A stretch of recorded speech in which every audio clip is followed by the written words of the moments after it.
Ahoy hoy, and welcome to the Dragon's Tome, where we go through the issues from issue 1 all the way to issue 1000. That's a catchy way of putting quite it. Go that way. It's like four something, right? Spoilers. Yeah, spoilers gets canceled. That's about 30 years from now, Jack. Don't worry. Okay. Well, my name's Jack. And I'm Chopper. I'm Rob.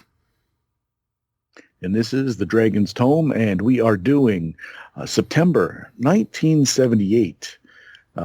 We are issue 18, The Dragon, and I think one of the best covers we've had thus far for quality and imagination. And it has perspective. It actually has like artistic value.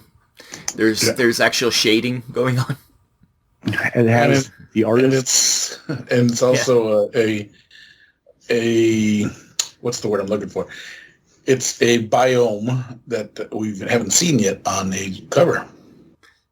It's a desert lake with minarets by Dean Morrissey, as Jack implied. The artist is actually credited this time. I called it Wizard and Boy. Was it? I don't think it's a boy. Is it a boy or it's no? It's a half. It looks like he's got whiskers. Yeah. I thought he was a catfish man. Could be. Yeah, I think maybe he's just growing in his whiskers. He's a young boy. But he does have a sword in it. Maybe he's a Rakshasa. A child Rakshasa? Yeah. Maybe the old man told a funny joke, and that's just his milk shooting out of his nose It could be. as he laughs. And it's actually detailed, although the wizard does not wear shoes. That's a code. That's a code for people out there. The wizard doesn't wear shoes. Maybe he's an earth wizard. When you sit down beside the guy on the park bench and you go, "Oh, the wizard doesn't wear shoes." And then all of a sudden you have a package in your hand. Oh, what the hell? Yeah. Yep. Yeah. Yeah, that got me into some trouble before. I'll tell you. I'll tell you what. Saying random things to strangers. Since I'm in charge and I like to throw monkeys into the wrench works, Rob, why don't you start with whatever article you want? Dragon Rumbles is a big one because it's a recap of Origins 78. Oh, God. 3,500 to 4,200 attendance, this biggest con to date, which is pretty big. Even Parker Brothers had a booth. They're like amazed that a big company like Parker Brothers would have interest in their little con. There was a lot of issues with this one. It was at University of Michigan, right? Is that what U of M is? Is it Michigan? Yes. Yeah, because the Origins is in Michigan at this point, not in Ohio. It's Michigan, and it's I guess they screwed up the room assignments, and some exhibitors just didn't bother setting up on time. I thought Pat would appreciate that one. Yeah, that bothers me so much. Also, the program, the magazine that the program for the con had lapses of common sense, he says, and had rules for drug use and hookers as jokes in it.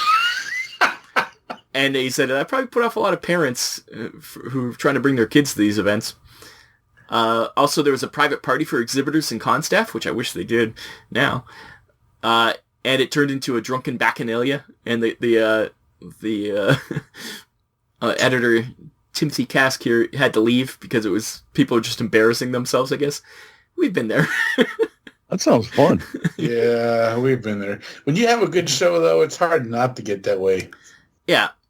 And I guess Origins is moving to Philly next year. And the author wishes that Origins stay out east, so not to interview at Gen Con, because I guess it was just the month before Gen Con, so they're pretty close to each other, which is... it was bad timing for Gen Con. Yeah. And he wished that all these cons would stick to the same place in the same time, so everybody could, be able to attend each year. And I guess Origins also nearly died here, since no one wanted to do it next year, and half the con committee supposedly quit, but I guess there's some controversy about that too, so as we'll find out next issue. But anyways, it's there was Origins, according to Timothy Kask, is a shit show pretty much. But that's how it is. Big con, but they also didn't expect to have that many attendees. Like, at this time, their average con was like 2,500 people, so this was like a couple thousand more than they expected. So that's I can see how that was jarring to these people. But it is interesting that Origins was much bigger than Gen Con at this point, too. So that's something that would never happen nowadays. Oh, yeah. So, and that is Dragon Rumbles for this week. And nice. This will have repercussions in the future. Keep your eye out. This was a small pebble going into a. Oh, this is the beginning. This is the beginning of the ripples, man. Yeah. Yeah. So that was Dragon Rumbles. There you go. Okay. Well, then let's get the choppers first. What article piqued your interest? All right, so we're gonna go to page 9. Okay. 9. Oh. Let me get to it myself. Is this the... And it's my love of charts is rewarded with a way to determine how insane someone has become. This was one of mine too. So yeah, this was one of mine, and I thought I was going to bring it up. It is when Gary Gygax talks about how flippant use of the term for sex workers and alcohol, and then his magazine then goes into a very let's just say less than informed deep dive into mental health issues. I was like, at the time, this was probably it was the way that people thought of it at the time, for sure. It is the way that people thought of it. But anyways, Patrick, you continue on with the. I just thought it was funny. Just how they you have an insanity. I mean, there's not a game out there that doesn't even flirt with it. I mean, Cthulhu especially. Well, this is the precursor to Call of Cthulhu. Call of Cthulhu is another couple years off, and this is pretty much the basis of sanity in Call of Cthulhu right here. Yeah. Handled better, of course, but... It's handled a little bit better. I mean, some of it's not the best, some of it's okay. If I was to use this chart, I would definitely change some of these things. Well, pretty much, it's pretty harsh, and it doesn't say how you cure them. So once I guess you get catatonic, you're catatonic forever. Yeah. You're done. You're done, yeah. Like, that's another harshness of D&D back in the day. It's just like, yeah, your character's done because you went insane.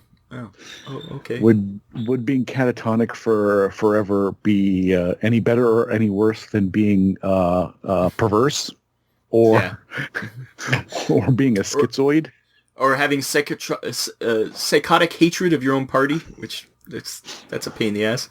Yeah, the schizoid split personality is always a good one. Yeah, there's some language in this one, but yeah, I'm amazed they didn't mention shock therapy as a way to cure people here. Sure, I mean the good thing there's an upside and a downside to this chart too. Is I mean if you have a fairly well grounded player base, then you could use this chart in a sense, knowing that someone's not going to take it to the extreme. But if you have that guy who, for the lack of a better term, likes the perverse and, like Jack said, and it could get icky. You can take these things way to the extreme and really just make everyone uncomfortable. I do like the chart though, with the intelligence versus wisdom, right? And yeah, that's the chart. That's the cool part of the thing on the chart. This is the insanity itself. You'd have to play around with to kind of make it more. But their actual saving throw chart is kind of neat how they did it, where it's... Yes. That's the part I enjoyed the most, is the chart that, this is a chart I need. Like, if you were to take a evil sentient weapon that drives you insane sort of down the line, where do you start? Keep rolling on it, yeah. Yeah. And yeah, have the insanities not last forever. Have them either curable or they only last 24 hours or, something. Yeah. So you can just maybe subdue the person and they won't just be insane forever. That you have to kill them. You can even use it in the sense like if you were, say, Lord of the Rings, how the rings slowly started to change Bilbo down the line. Yeah. Some people change faster via hobbits, or i.e. hobbits and men. Whereas he became slowly corrupted over time. Every time he used it, he could have, according to this chart, become a sex pest. That's where's the sex pest at? That's a perverse one. Is it's under perverse. I'm being glib. That was a little hyperbole. For anyone following along, at no point on this chart can you become a sex pest. Well, you can, because there's the perverse. It's number 3. That's the one I can see. That's more bloodthirsty, but yeah, it could. Yeah, but it just takes pleasure in the gruesome or grotesque. Yeah, you can take that all. The suicidal too. Like the suicidal one was like, okay. Any harrowing or deadly problem, you attempt to kill yourself on a 1 on a D6. Yes. You would have to know your table, know the players, and definitely give it to them. But then we also have to take into account that these charts and these things were made to try and eliminate your player base. Yeah. Yeah, it was definitely a way to kill more people. There you go. Yeah. Okay. So then I'm going to take everyone on a little walk down to page 20 in the magazine, 22 on our little PDF here. Oh. And did I take someone else's now? That's all right. Okay. Pat took yours. You took Pat's. It's all good. I suppose so. So anyways, we are at the from the Sorcerer's Scroll, and it is an article titled Gamma World First Report, Setting Up the Campaign. And this was probably the most enjoyable article I've read in any of the magazines so far. Yeah, I would agree that this was a very good article. It answers some questions we've had as we've been delving, as we've been exploring the dragon, and yes, Metamorphosis Alpha does become Gamma World. Yeah, well, I mean, because it's written by the guy who wrote Metamorphosis Alpha, and I think what he said is that it morphed from Metamorphosis Alpha, whereas Metamorphosis Alpha was based on ships, Gamma World was based on worlds, so it needed a world type setting rules, whereas Metamorphosis Alpha was more locked in a ship. And it says it's designed to be like on the ground to do things, and that the people who played D&D, he said that he did it because of this groundswell of people. He said demanding, or he used terminology like that, but he said it in such a way that he had no choice. He was going to expand the reach of his first game and turn it into a second game, and then the article goes on to explain some of the thought process and also how the game was going to operate, and I really enjoyed it. It's a D&D in space, but not. Yeah, it's a nice, very clarification if you are reading along with us. And we talked about Metamorphosis Alpha, and we're like, oh, this is the precursor. It literally is a precursor, and you get word of mouth from the creator exactly how it morphed. Exactly how it did. Yeah, so I thought that was fascinating, and I was hooked. Sometimes I'm reading these articles, and I'm going, well, maybe it's the context, or maybe it's the time, or maybe I'm losing my ability to read. I don't know. But this one, I was like, yes, this is, I had questions. It's getting answered. So I did enjoy this, and it's, I was happy to see it, especially after last week's reveal that Gamma World has been revealed. I was like, I still have questions, and the dragon has answered them. There you go. Yeah. So, unless anyone else wants to discuss that topic, we can move on to Rob, your next choice. Mine is a review on page 8, and it is a review of something called Pellet Quest, and it's a computer-run play-by-mail RPG. I hear it's the way of the future. Play-by-mail.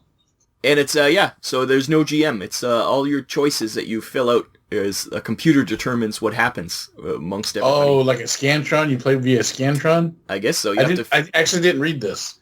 You have a few choices of all the things you could do, and each time you fill it out, and yeah, it's the computer analyzes what everybody did and determines what happened, and then you get they say it's a little slow because you have to wait in the mail for it. I also find it funny that it was invented by Conflict Interactions Associates, and that spells CIA. Coincidence? I think not. I think not. I think this is a MK Ultra kind of way to determine who the best strategist in North America is, so that you can recruit them. But yeah, it's interesting. That's very Ender's Game of you. Hopefully no one who's part of the program is watching this now, or else they're going to go wild in a bodega in downtown as all of a sudden their Manhattan. memories flash back. Yep. Yeah. We just say the words Pellic, and yeah. But I was amazed that even back then they were still using computers to do this kind of stuff. I guess geeks being geeks, they'll find some way to gamify a computer even when it was just punch cards. Which I thought that was pretty cool. So that was mine. Neato. The future. So, it is the future. It is the wave of the future. Speaking of waving and the future, Pat, what do you got as a follow-up? All right, we're going to go to page 13 now. Oh, lucky number 13. And then this was a nice... I liked not every one of these things, but I like some of them, and it's nice little options to add new spells to your grimoire. Remembering that the only thing out there right now is the player's handbook and the spells that came in the player's handbook. Oh, even AD&D player's handbook's not even out yet. Like, it's just coming out. So this is for D&D adding spells. Yeah. So some of them are nice, some of them not the best. I didn't like Magic Missile 2, but I did like Flame Bolt. Mystic Rope was good. Like, a lot of these became spells, I'm pretty sure. Like Force Field and... Yeah. Like, I'm pretty sure some of these actually are spells, or at least similar to spells that are in the game. Yeah, I did like the Conjure Djinn or Efreet. Is a nice way to conjure something different. Did they cast spells, though? Yeah, some of these actually, I think, turned into psionic powers, like this density control. Yeah, I seem to remember that, yeah. So... And if it did, then it's a nice little origins. Wall of Water, I'm pretty sure, is a thing. Yeah, that comes later on down somewhere else. I wish I could remember where. Anyways. And I like it's called New Spells in D&D, and then it's got the colon. Cure for an alien campaign, which obviously if you want to add something new and freshen stuff up, or killer of a healthy one. So I don't think the author there, Paul Sulin, I don't think he was under any impression that this was a balanced or like a perfected system. Yeah. This was a pretty rudimentary. A lot of these could be abused. Yeah, but also there's a lot of them in there that. Like Rust Monster Touch, you want to be a complete bastard. Yeah. So, yeah, that's a good one. That was a good one. Next, well, since, let me see here. I don't have anything else in the way of articles. Anyone else find something that they enjoyed? I do have some quick hits. Okay. Page... I do have one more. Well, just let me hit my quick hits here for a second. Yeah, go ahead. Page 23 is Monkish Weapons in Monk vs. Monk combat. And I feel this is, once again, getting into more Oriental adventures, that book that comes out eventually. Like, there was monks, but this is more actual, like, Oriental weapons, or, I guess, Asian weapons. Japanese weapons. It doesn't give you the stats for them, though. No, but it is adding that kind of stuff into the game, which I feel is more that. There seems to be that. This is also the rise. This is the rise of kung fu theater at this point too. So yeah, we discussed that before. Yeah, a big thing in the 70s. Like, I mean, we all walked around wanting nunchucks. We all watched Bruce Lee. We all we all were kung fu fighting. Yes, fast as lightning. And my other quick hit is that they mentioned Traveller. There's an article about Traveller, and there's a review on Traveller, which is a pretty famous game, which I think is still around today. It's still around, yeah. But Yeah, I don't know if sci-fi. Yeah, I think this was the beginning of it. They haven't mentioned it before, so it's a sci-fi game. What I know about Traveler is it is like I think I even played it once, but it wasn't hard sci-fi. It was more, at least the way I remember it, a little bit more Red Dwarf, a little more. Well, that might have been your DM, because this is pretty like really in depth about trading and. Yeah, but there's also okay. many versions of Traveler. Yeah, it could have been whoever your DM was. I Okay. just wanted to play it that way, but it is like it's known to be pretty in depth for space travel and Crunchy. Yeah, crunchy in that way. But I guess you could play it anyway. There was a Babylon 5 version of Traveller too. Ooh. That's my quick hits, I think. Pat, what do you got? It's actually one of the few fiction things that I read all the way through, and on page 28, which is the childhood of Grey Mouser. So Grey Mouser and Fafford were a series of books that I read back in the day when I started in the D&D, and I really loved that. And it's a nice little fiction about the early years of the Grey Master, which you don't see a lot of backstory from him in the books by Freeman, whoever updated Fritz them. Lieber did the newer versions, but it was originally Harry Fisher. And this is Harry Fisher, a lost tale from Harry Fisher, who by this time had died like quite a while before this. So yeah, so I thought that was really good. And and Harry Fisher was a good writer, and Hans Lieber did a real good job of bringing it back to life. And so it was just one of the, there's a lot of these fiction things written in Dragon, and not all of them are the best. Or they're just some of them are hard to get through. Yeah, early fantasy. At this point, some of them are hard to get through, and they're just parts of things that weren't interesting to us in the beginning, like the EPT stories. Yeah. But this one touched a little bit of nostalgia for me, and I sat down and was reading it, and next thing I know, I was like, oh, I read the whole thing. And, was quite happy about it. So,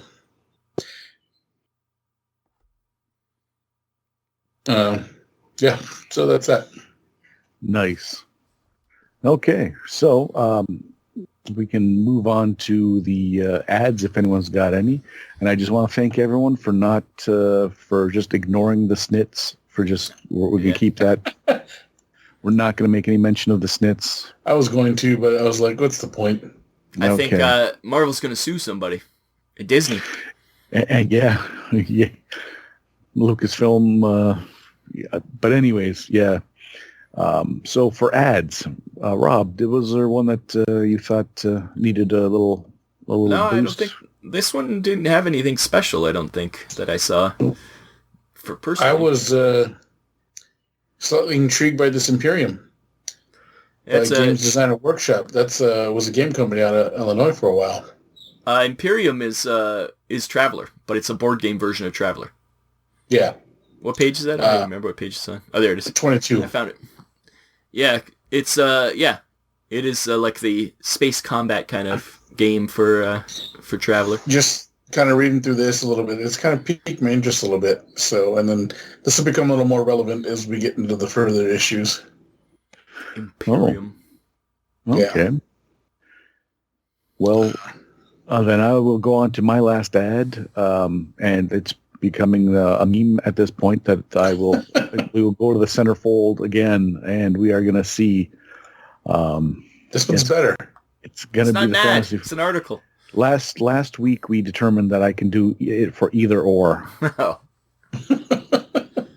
And this time you can see the background's beautifully white. How I can see a belay, and I can see a wolf of some sort, a death bell, and then a bunch of other creepy creatures. So that's it. So I just don't know what happened. I mean, there was a couple issues back where it was pristine, crystal clear. You could see every. I have to believe it's the scan. Yeah, well, what it is, it's scanned how many times? Because they obviously cut out the picture and stick it on a thing and scan it, right? Like, you can see where they cut the pictures out. Literally, someone Literally just cut took some them out, scissors yeah. and just... So I think it's been like scanned multiple times.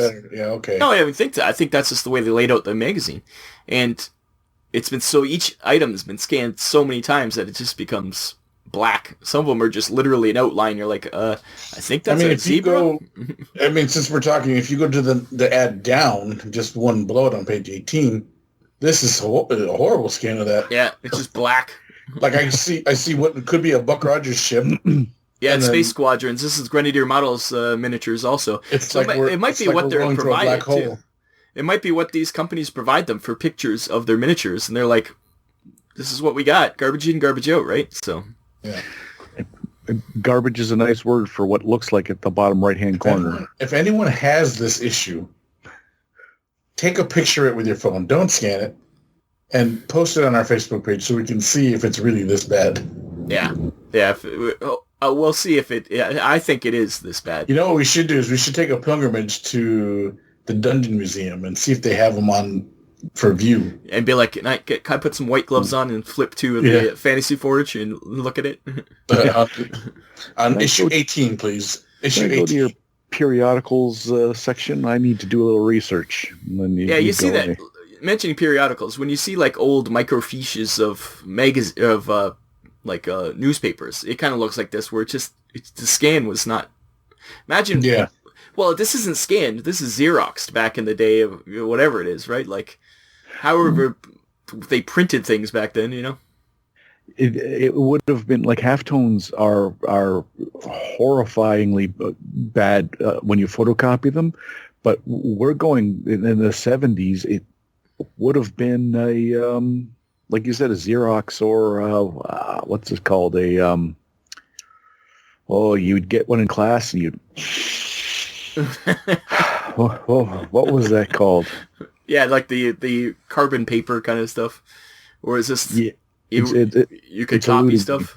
Yeah, it's eluding me right now. But you would get you would get it, and everyone would start huffing it. It was on a drum, and you would roll it to make it print copies. Yeah. So we had one in high school in our science department when I was the lab assistant, and no one was looking. I would print flyers for parties. And just roll out of like 100 and just put them on the cars in the parking lot. Rapscallion. Oh, I know. Nowadays they use Twitter. Yeah, I abused my my assistant roles in high school. Well, nothing's changed.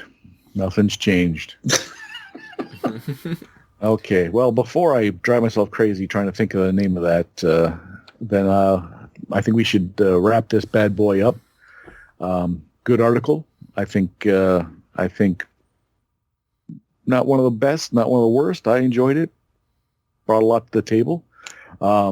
So you guys, you have anything you want to plug? Anything you want to share with the audience? No. Do listen to Mobile Armor Radio. It's all about mecha and anime. It's a podcast. Look up Mobile Armor Radio.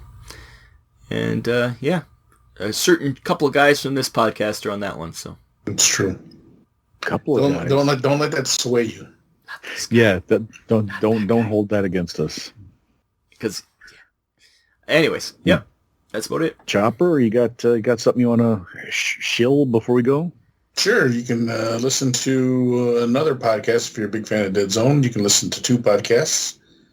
Dead Zone, the podcast. No, we're not listening to that one anymore. And the other one, which would be team building exercise. If you are into Dead Zone, then these crazy guys, when they're not sober and arguing and possibly killing themselves, they're actually giving you great tips on how to build an army. Yes, for Dead Zone. Dead Zone is a miniature tabletop game for Mantic Games. Yeah. It's been a while since I've said that. But if you'd like to hear people getting murdered online, then definitely listen to that. Yeah, Family Gamer 777 is the YouTube channel for that stuff. There's a lot of other miniature game stuff on there. That's not our channel. Don't blame us for any of that. So no. Okay. Excuse me. Perfect. Then I will call this to a close. If I can find my gavel. If not, then I will. Gavel. Perfect. Perfect. That was only semi-erotic. I've been Jack. I've been Chopper. I'm Rob. Bye-bye. Oh, he's just going to point at us. I don't know. Yeah. It's like this now.